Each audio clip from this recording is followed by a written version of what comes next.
ETF index mutual funds నేర్చుకుని stock మార్కెట్లో రాణించాలనుకుంటున్నారా? వెంటనే ఈ నెంబర్కి కాల్ చేయండి. అమ్మ నమస్కారం. నమస్తే సంగీత. అమ్మ ఈ మధ్య కాలంలో ఎక్కువగా ట్రెండింగ్ లో ఉంది లివింగ్ రిలేషన్షిప్. అవును. సో అది వారి ప్రేమను పరీక్షించుకోవడం కోసం ఈ రిలేషన్షిప్పా, లేదంటే బాధ్యతల నుంచి తప్పించుకోవడం కోసం ఈ రిలేషన్షిప్పా? దేనికోసం వాళ్ళు ఎక్కువ ప్రిఫర్ చేస్తున్నారు? నిజంగా చెప్పాలంటే బాధ్యతల నుంచి తప్పించుకోవటం అమ్మ. ప్రేమను పరీక్షించుకోవడం కంటే కూడా బాధ్యతల నుంచి తప్పించుకోవడం. ఎందుకంటే పెళ్ళి అంటే అందులో బరువు బాధ్యతలు కూడా ఉంటాయి. చాలా. పెళ్ళి అనేటప్పటికీ కష్ట సుఖాలను పాలు పంచుకోవటము బాధ్యతలు ఉంటాయి. ఇప్పుడు నవేడేస్ ట్రెండ్ ఏంటంటే ఎవరు ఏ రకమైన బాధ్యతలు స్వీకరించడానికి సిద్ధంగా లేరు. అంచేత పెళ్లిలో కూడా ఇంట్రెస్ట్ పోయింది జనాలకి. పెళ్లి పట్ల ఇంట్రెస్ట్ ఎందుకు చూపించట్లేదు? లివింగ్ రిలేషన్ పట్లే చూపిస్తున్నారు యూత్ కూడా ముఖ్యంగా. ఎందుకనంటే పెళ్ళి అంటే బరువు బాధ్యతలు ఉంటాయి. ఈ బాధ్యతలు మాకు పడ్డం ఇష్టం లేదు. మాదంతా కూడా హ్యాపీగా ఆనందంగా వెళ్ళిపోవాలి తప్ప ఎలాంటి బరువులు బాధ్యతలు మాకు వద్దు. పెళ్ళి అంటే ఇవన్నీ ఉంటాయి కాబట్టి మాకు పెళ్ళే వద్దు. అసలు హాయిగా లివింగ్లో ఉంటాం, వీడితో ఉంటాం. వీడు కాదంటే ఇంకోడు, ఇంకోడు కాదంటే ఇంకోడు. చీరలు మార్చినంత తేలిగ్గా మగవాళ్ళని మార్చడానికి ఎక్కడ ఆలోచించట్లేదు. I'm very sorry to say like this. చాలామంది కోపం రావచ్చు ఇలా అంటే, కానీ అలా ఉండేవాళ్ళ సంగతి చెప్తున్నాను నేను. ప్రపంచం అందరి గురించి మాట్లాడాల. ఇలా ఉండేవాళ్ళు బాధ్యతల నుంచి తప్పించుకోవడానికి ఇష్టపడతారు. పెళ్లి అనేది ఒక శాశ్వతమైన బంధం. ఆ పెళ్లిలో పిల్లలు, చదువులు, సంజలు. ఇప్పుడు బెంగళూరులో ఒక ఆర్గనైజేషన్ ఏదో బయలుదేరింది. అదేంటంటే పెళ్లి చేసుకుంటాం కానీ మాకు పిల్లలు అక్కర్లా. పిల్లలు ఉంటే వాళ్ళకి 5-6 ఏళ్ళు వచ్చాక చదివించాలి వాళ్ళని. వాళ్ళకి లక్షల డొనేషన్లు కట్టాలి. ఇంత కష్టం ఎందుకు? వాళ్ళకి కట్టే లక్షల డొనేషన్తో హాయిగా మనం యూరోప్ టూర్ వెళ్ళి రావచ్చు కదా. ఈ పిల్లలకి పెట్టే పెట్టుబడి అంతా దండగే. ఎందుకంటే వీళ్ళు పెద్ద అయ్యాక మనం చూస్తారనే గ్యారంటీ లేదు. అలాంటప్పుడు వీళ్ళ చదువులు, వీళ్ళ సంజలు, వీళ్ళ పెళ్ళిళ్ళు, ఈ బాధ్యత మనకి ఎందుకు? అసలు పిల్లలు లేకుండా ఉంటే అసలు గొడవే లేదు కదా. సంపాదన అంతా మన ఇద్దరి కోసమే కష్టపెట్టుకుందాం, హాయిగా సుఖంగా ఎంజాయ్ చేద్దాం లైఫ్. పిల్లలు ఎందుకు అని పిల్లల్ని కనడానికి కూడా ఇష్టపడని జనరేషన్ వస్తుంది ముందు. నెక్స్ట్ ఫ్యూచర్లో మరి మనుషులు వాళ్ళకి అనవసరం కదా అది. ఫ్యూచర్ ఎట్లా పోతే వాళ్ళకి ఎందుకు? ఇప్పుడు వాళ్ళ ఫ్యూచర్ ఏంటంటే ఫ్యూచర్లో చూద్దాం. అంతగా అయితే ఏ ఓల్డ్ ఏజ్ అమ్ముకోపోతాం. పెన్షన్ వస్తుంది కదా, రిటైర్మెంట్ హోమ్స్కి పోతాం, అక్కడ ఇచ్చుకుంటాం, అక్కడ జీవితాలు వెళ్ళిపోతాయి. అసలు రేపనే దాని గురించి ఇవాళ ఎవరు ఆలోచించట్లేదమ్మా. ఇవాళ నాకు హ్యాపీగా నడిచిందా లేదా అంతే. ఈ పిల్లలు బరువు బాధ్యతలు మాకొద్దు, వాళ్ళ కోసమని మేము లక్షలు పెట్టుబడి పెట్టద్దు. అది మా ఇద్దరి సంతోషానికే, మా ఇద్దరి ఆనందానికే ఉపయోగించుకుంటాం అనే స్వార్థం కూడా బయలుదేరుతోంది జనాల్లో. అంచేత ఎవ్వరూ కూడా బరువు బాధ్యతను స్వీకరించడానికి సిద్ధంగా లేరు. పెళ్ళి అంటేనే బరువు బాధ్యతలు కూడా ఉంటాయి కాబట్టి అసలు మాకు పెళ్ళే వద్దు. లివింగ్ రిలేషన్ హాయిగా ఉంది. ఎందుకంటే ఇద్దరు కూడా ఒకరి పట్ల ఒకరు జాగ్రత్తగా ఉంటారు. డామినేషన్ ఉండదు. పెళ్లిలో అంటే కొంత డామినేషన్ ఉంటుంది. మెయిల్ డామినేషన్, ఫీమేల్ డామినేషన్ ఉంటుంది. ఇందులో డామినేషన్ ఉండదు. డామినేషన్ ఉంటే వదిలేసి ఇంకోళ్ళని చూసుకుంటారు కదా. అది ఎప్పుడు ఇన్సెక్యూర్డ్గానే ఉంటుంది, ఎప్పుడు అభద్రతా భావమే ఉంటుంది అందులో. ఏమో దీన్ని గట్టిగా ఏమన్నా అంటే అది వెళ్ళిపోతుందేమో అనే భయం వాడుకుంటుంది. వాడిని గట్టిగా ఉంటే ఇంకోతిని చూసుకుంటాడేమో అనే భయం దీనికి ఉంటుంది. అంచేత ఇద్దరు జాగ్రత్తగా ఉంటారు.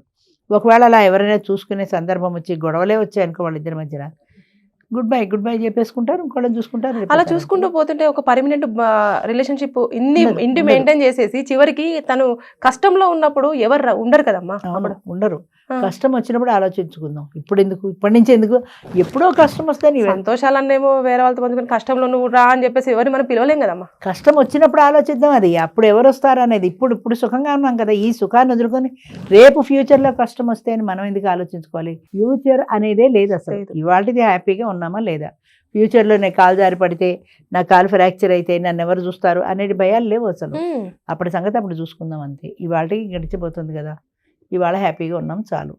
ఇవాళ నాకు ఫ్రెండ్ దొరికాడు కదా, వాడితో సినిమాలకో షికార్లకి వెళ్ళిపోవచ్చు కదా. లివింగ్ రిలేషన్లో హ్యాపీగా ఉన్నాం ఇద్దరం. ఒకవేళ అది చెడిపోయింది అనుకో, ఇంకొకటి చూసుకుంటాం. అదే ఇదివరకు నీకు చెప్పాను కదా, అమ్మాయి ఎవరో 40-50 వేలు అదే ఉద్యోగం చేస్తున్నాను, నా ఇంటికి రెంట్ కడుతున్నాడు, నాకు కారు ఇచ్చాడు, ఇంతకంటే గొప్ప సంబంధం నువ్వు తేగలవా అని అడిగింది తల్లిని. అంచేత ఇవేమీ లేవు. ఎమోషన్స్, రిలేషన్స్ ఏమీ లేవు. మన దేశం కూడా ఫారెన్ కంట్రీ లాగా ఎమోషన్స్తో కూడిన ఇది తగ్గిపోతుంది. లివింగ్ రిలేషన్షిప్ లో కూడా ఏజ్ సంబంధం లేదు కదా అమ్మ. పెద్దవాళ్ళతో కలిసి ఉంటున్నారు, చిన్న పిల్లలతో కలిసి ఉంటున్నారు. డబ్బులు ఉంటే చాలు. మొన్న నేను పొద్దున్న ఎవరో ఫోన్ చేశాడు, మన ఆదివారం మీటింగ్ అయింది కదా. వాడు ఏం చెప్పాడంటే, నన్ను జాగ్రత్తగా చూసుకుంటే నేను 1 ఎకరం పొలం రాసిస్తాను, నాకు పొలం ఉంది, అందులో 1 ఎకరం నన్ను చేసుకోబోయే అమ్మాయికి రాసిస్తాను అని చెప్పాడు. వాడు లుంగి కట్టుకొచ్చాడు. వాడి వాటను చూసి వీడిని ఎవరు పెళ్లి చేసుకుంటారు, ఇంత పల్లెటూరు బయటలో ఉన్నాడు అనుకున్నా. ఒక ఆమె మాట్లాడింది వాడితో. వాడు ఎకరం ఇస్తాన్నాడు కదా, మాట్లాడి చెప్పింది, నాకు ఎకరం పొలం వద్దు, దాన్ని అమ్మేసి ఆ క్యాష్ నా పేరు మీద బ్యాంకులో వేసేయండి. నాకు పొలం అమ్ముకోవడం ఈ తలనొప్పి ఎందుకు, నాకు పొలం అక్కర్లేదు, నాకు డబ్బు కావాలి. ఆ ఎకరం అమ్మాయి ఎంత వస్తే అంత డబ్బు నా బ్యాంకులో వేసేయండి. వాడన్నాడు అది శాశ్వతమైంది కదా, పొలం ఎందుకు, స్థలం ఎందుకు అమ్ముకుంటానంటావు, రేపొద్దున్న రేట్లు పెరగచ్చు, ఫ్యూచర్లో పంట పండుతుంది, దాన్ని అమ్ముకోవడం ఎందుకు అన్నాడు. నాకు అనవసరం, నాకు కావాల్సింది డబ్బు, నువ్వు అది అమ్మేసి నా బ్యాంకులో వేస్తానంటే నేను పెళ్లి చేసుకుంటాను. వీడికి భయం వేసింది, అది పెళ్లి బ్యాంకులో వేసింది అకౌంట్ అది ఉచ్చుకొని వెళ్ళిపోతే అని భయం వేసి వాడు ఒప్పుకోవాలి, క్యాన్సిల్ అయింది. వాడు పొద్దున్న ఫోన్ చేశాడు, అమ్మ ఇలా అడిగింది నన్ను, నేను ఇష్టపడలేదు అమ్మడానికి. నీకు ఇష్టం లేకపోతే వదిలేవయ్యా, నెక్స్ట్ మీటింగ్కి రా, మళ్ళీ అక్కడ ఎవరైనా చూసుకో, అంతే కదా, అది నీ ఇష్టంతో సంబంధించింది కానీ పెళ్లి చేసుకోవడం అనేది నా బలవంతం ఏం లేదు కదా, ఎత్తుక్కో, నీ ఇష్టమైతే ఇచ్చుకో, మరి అది నష్టమైనా లాభమైనా నువ్వు భరించాల్సిందే, వద్దు అనుకుంటే వదిలేసి. అంచేత ప్రస్తుత బంధాలన్నీ కూడా డబ్బుతోటి, ఆర్థిక బంధాలన్నీ డబ్బుతో ముడిపడ్డాయని కార్ల్ మార్క్స్ ఎవరో అన్నాడంటారు. అలాగా ఈ బంధాలన్నీ డబ్బుతో ముడిపడిన బంధాలు. అమ్మ, లివింగ్ రిలేషన్షిప్ లో కూడా బాధ్యత ఉంటది కదా, అంటే ఇప్పుడు ఆ అమ్మాయిని హ్యాపీగా ఉంచాలి, ఆ అమ్మాయికి నచ్చింది తీసుకురావాలి, అవును, నచ్చినట్టు ఉండాలి, నచ్చిన డ్రెస్ కొనివ్వాలి, నచ్చింది తినిపించాలి, ఇవన్నీ కూడా బాధ్యత పరంగానే చూసుకోవచ్చు కదా. అది బాధ్యతగా అనుకోడు, అది బాధ్యతగా అనుకోడు, అమ్మాయిని అట్రాక్ట్ చేయడానికి ట్రిక్స్ అనుకుంటాడు అంతే. అమ్మాయికి ఒక గిఫ్ట్ కొనివ్వాలి, అదొక ట్రిక్ ప్లే చేస్తే అది నాకు లైన్లో పడుతుంది. కాబట్టి ఆ అమ్మాయిని ఆకర్షించుకోవడంలో చేసే ప్రయత్నంలో అది ఒక బరువు బాధ్యత అనుకోడు, ఇష్టంగానే చేస్తాడు. ఎందుకంటే అమ్మాయిని పటాయించాలి కదా, లైన్లో పెట్టుకోవాలి కదా. లైన్లో పెట్టుకోవాలంటే అమ్మాయిని ఆకర్షించాలంటే నేను హోటల్కి తీసుకెళ్ళాలి, సినిమాలకు తీసుకెళ్ళాలి, షికార్లో తీసుకెళ్ళాలి, అమ్మాయికి చీరలు గిఫ్ట్లు కొనివ్వాలి. ఇదంతా అమ్మాయిని లైన్లో పెట్టుకోవడానికి చేసే ఒక పెట్టుబడి, ఒక ప్రయత్నం అంతే. ఆ తర్వాత దాన్ని నిలబెట్టుకోవడం కోసం దాన్ని మెయింటైన్ చేసుకోవాలి. అదే నీకంటూ నిన్ను నమ్ముకొని వచ్చిన వ్యక్తికి చేస్తే మీకు ప్రేమిస్తుంది కదా. ఉండదు చేంజ్ ఉంటుంది కదా. పెళ్ళానికి ప్రియురాలకి వేరని ఇప్పుడు కాదు ఎప్పుడో చెప్పా. ప్రియురాలు అనేది కేవలం ఆకర్షణ మాత్రమే, అది నీ సొంత భార్య కాదు కాబట్టి అది ఆకర్షణగా ఉంటుంది, దాన్ని నువ్వు అలా ఆకర్షించుకుంటూ ఉంటావు అంతే. పెళ్ళాం అనేది ఇంట్లో గొలుసు కట్టేసిన కుక్క లాంటిది, ఇది ఎక్కడికి పోదు, ఇది ఇంట్లోనే ఉంటుంది, ఇది గ్యారంటీ టికెట్. ఇది అంతే, దీన్ని ఆకర్షించడానికి ఏ ప్రయత్నం చేయక్కల, నువ్వు చేసినా ఉంటుంది, చేయకపోయినా ఉంటుంది. అది అలా కాదు కదా, నువ్వు చేస్తేనే ఉంటుంది. నువ్వు అందంగా ఉన్నావని 10 సార్లు అన్నాను, 10 గిఫ్ట్లు కొనిస్తేనే ఉంటుంది, లేకపోతే అది ఇంకోటితో వెళ్ళిపోతుంది. అవును, అంతే. వెళ్ళిపోకుండా ఉండాలి అనుకుంటే నువ్వు జాగ్రత్త పడాల్సిందే. ఇది వెళ్ళిపోకుండా ఉండాలనే భయం లేదు. ఇది చెప్పాను కదా, గొలుసు కట్టేసిన కుక్క, ఇది ఎప్పుడు పోదు, దూదు అంటే తోకాడించుకుంటూ వస్తుంది. అంచేత పెళ్ళాం వేరు, ప్రియురాలు వేరు. ప్రియురాల మీద ఉండే ఆకర్షణ పెళ్ళాం మీద ఎవరికీ ఉండదు సృష్టిలో. ఉంటుంది అని చెప్పినా సరే అది నిజం కాదు.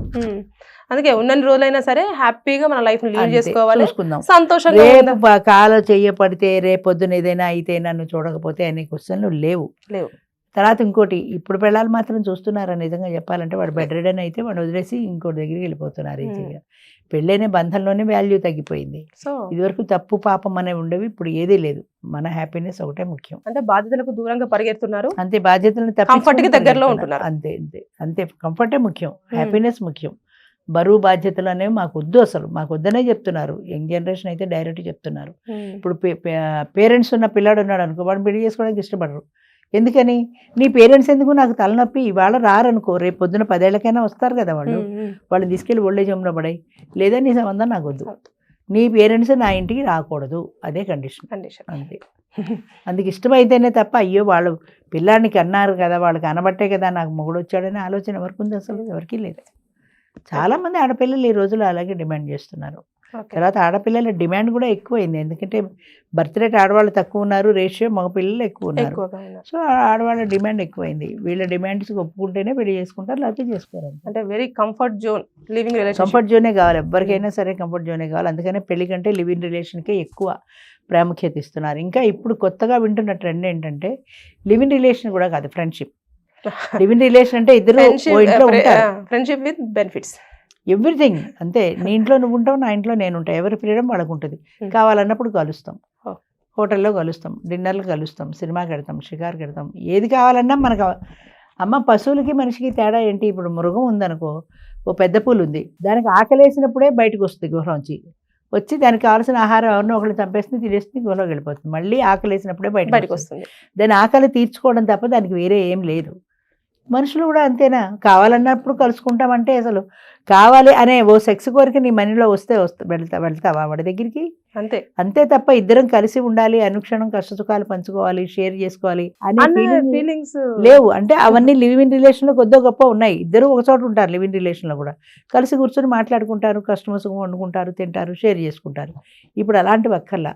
నా ఇంట్లో నేనుంటా, నీ ఇంట్లో నువ్వు ఉండు, ఇద్దరికి ఇంట్రెస్ట్ ఉంటే కలుద్దాం, హోటల్లోనో బయటనో ఎక్కడో సినిమా హాల్లోనో ఎక్కడో కలుద్దాం, లేదంటే ఎవరిదారు వాళ్ళది. అంటే ఎవరి ఫ్రీడమ్ వదులుకోవడానికి వాళ్ళు ఇష్టపట్టాల.